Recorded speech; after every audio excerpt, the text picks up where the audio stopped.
Honorable Speaker, sir. Sir, firstly, I would like to thank the Honorable Minister for Municipal Administration, sir. For the first time ever, I think when we see the list of the flyovers and underpass and all coming up, Old City is also figured in this. I thank him very much for that. And it is a very good work that has been taken up. My only one, there are many questions, but there is no time. So I would just like to request through you, sir. In the lockdown time, before the lockdown, I would say we had a meeting at GHMC with the Honorable Minister Saab. So I request him to please call for the minutes of the meeting and review that, and all these flyovers which have been mentioned here have been spoken then, and there are many few works which have not yet been started.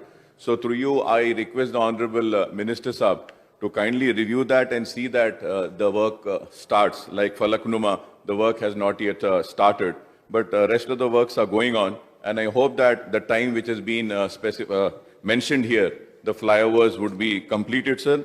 And at the same time, he has also given the details as to the amount that would be spent on these flyovers and creation of the junctions.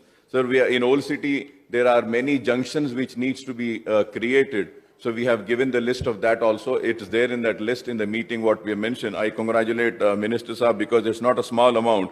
It is 29695.16 is the grand total. So I congratulate the Honorable Minister for taking up, and I also thank him for taking up Old City in this flyover, sir. Thank you, sir. Minister Garu.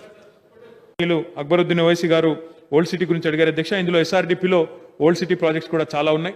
Falaknuma ఏదైతే వారు వేగవంతం చేయమని అడిగారో meeting minutes కూడా తీసుకోమన్నారు, తప్పకుండా తీసుకుంటామని చెప్పి కూడా వారికి తెలియజేస్తూ 29,695 కోట్ల ప్రతిపాదన ఏదైతే ఎస్ఆర్డిపి కింద తీసుకున్నామో దీన్ని విజయవంతం చేసే క్రమంలో గౌరవ నగర శాసన సభ్యులందరూ కూడా ఎక్కడి వారు అక్కడ ఎప్పటికప్పుడు సమీక్షలు చేస్తూ దీనికి మాకు కూడా చేయూతనివ్వాలని చెప్పి కూడా వారి ద్వారా గౌరవ వారి కార్పొరేటర్లను కూడా కోరుతా ఉన్నాను అధ్యక్ష. Thank you.